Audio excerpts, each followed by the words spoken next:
Assalamualaikum warahmatullahi wabarakatuh. Ragam Islam Channel memberikan informasi seputar Islam dan cerita-cerita Islam. Semoga dapat menjadi pelajaran dan wawasan bagi kita. Namun sebelum menonton video, silakan tekan tombol subscribe untuk mendukung channel ini.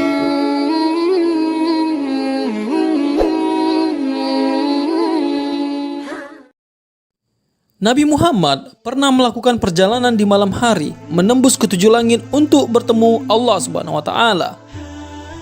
Perjalanan ini dikenal oleh umat muslim sebagai Isra Mi'raj, di mana Nabi Muhammad berangkat dari Masjidil Haram ke Masjidil Aqsa, kemudian menembus ketujuh langit dengan menggunakan kendaraan buraq. Di perjalanan ini, Nabi Muhammad bertemu dengan 7 penghuni langit di masing-masing lapisannya, hingga menuju Sidratul Muntaha. Siapakah yang ditemui oleh Nabi Muhammad?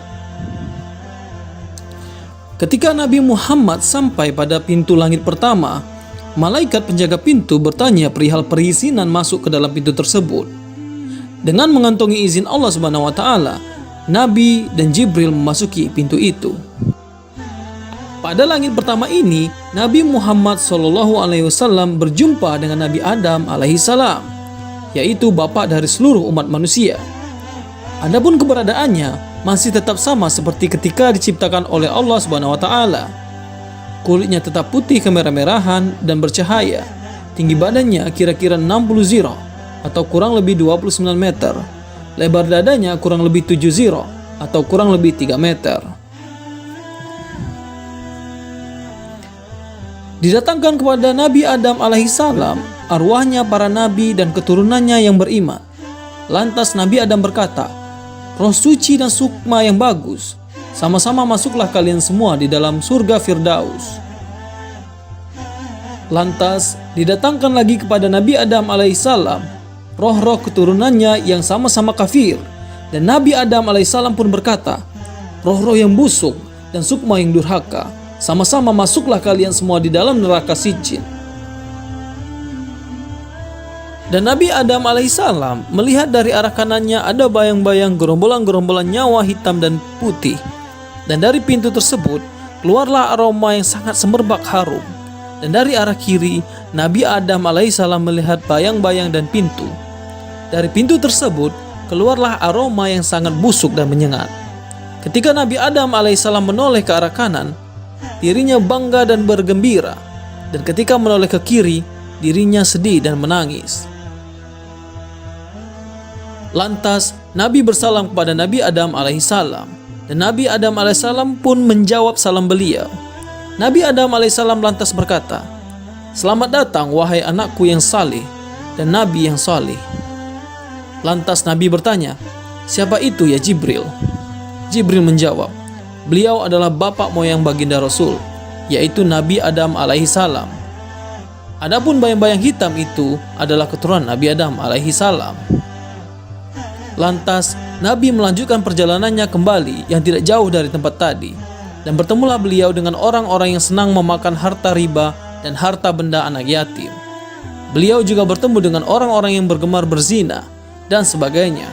Keberadaan mereka sangat menyedihkan dan mengenaskan, seperti fenomena terdahulu, justru malah lebih menyedihkan.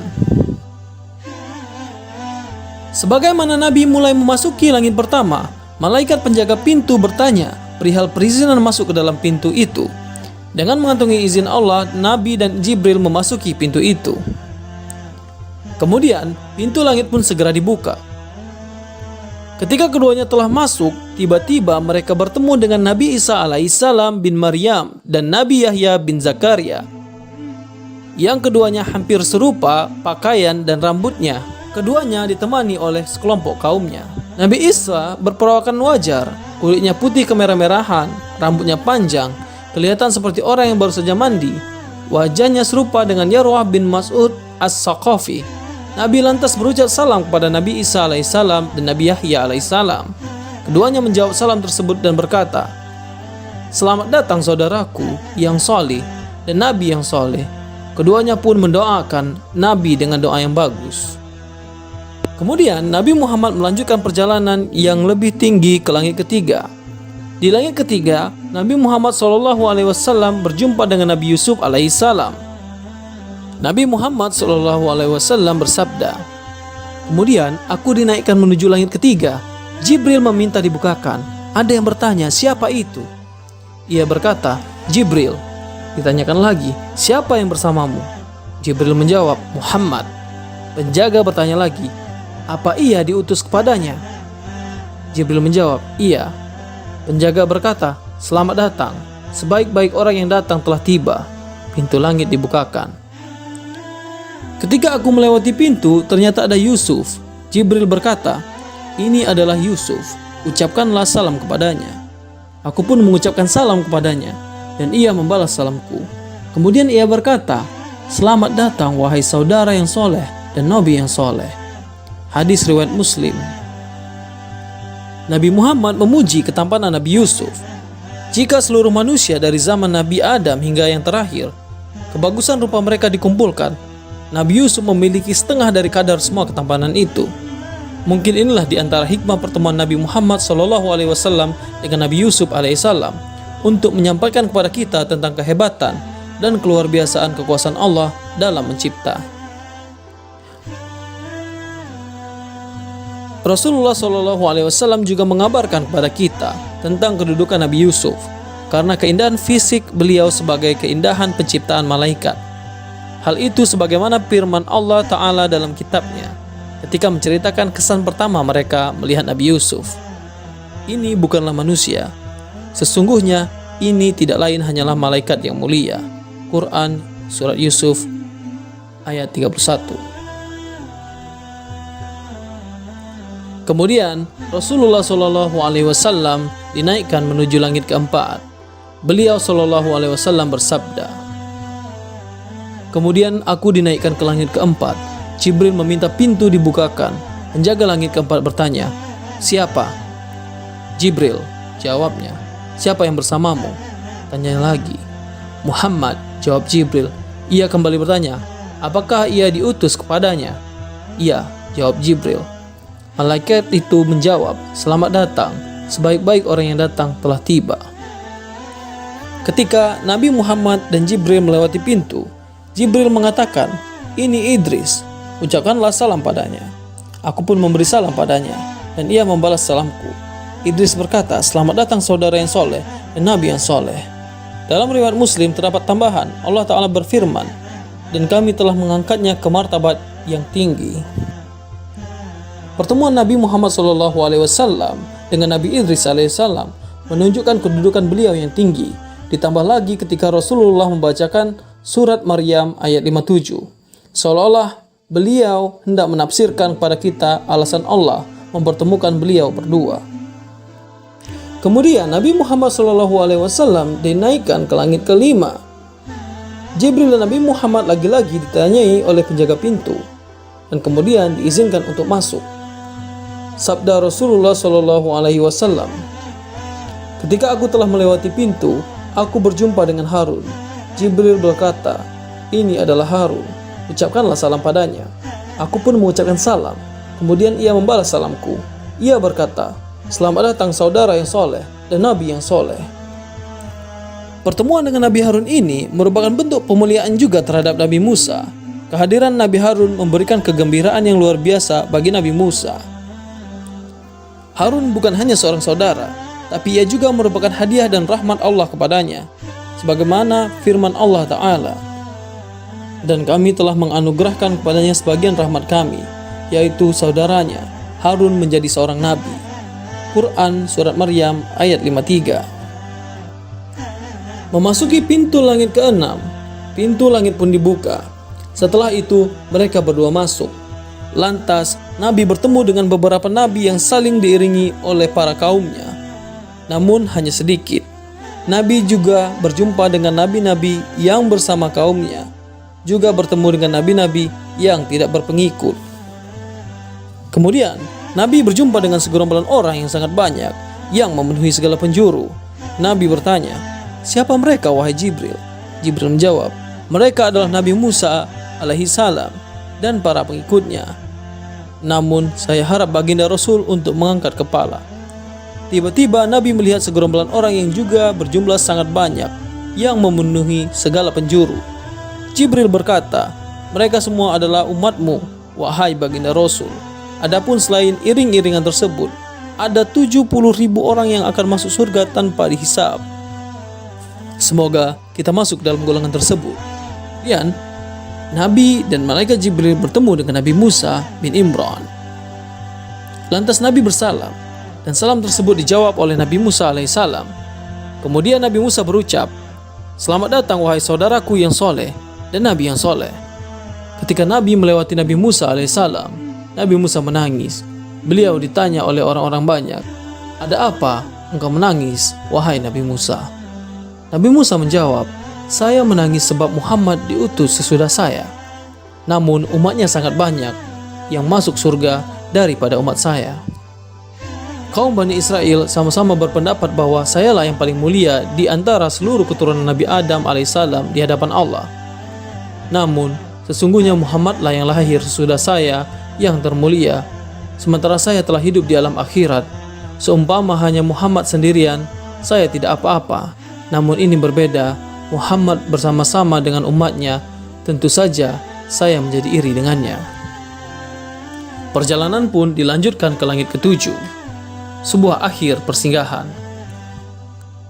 Ketika pintu langit ketujuh terbuka, Nabi Muhammad dan Jibril masuk ke dalamnya.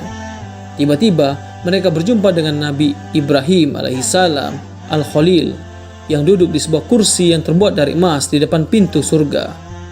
Beliau menyandarkan punggungnya di Baitul Ma'mur. Saat itu Nabi Ibrahim sedang didampingi oleh sekelompok kaumnya. Lantas Nabi berucap salam, dan dijawablah salam tersebut oleh Nabi Ibrahim alaihissalam. Kemudian Nabi Ibrahim alaihissalam berkata, "Selamat datang wahai anakku dan Nabi yang soleh."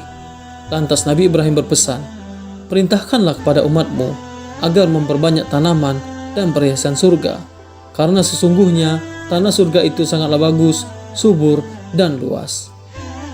Nabi bertanya, "Apa tanaman surga tersebut?"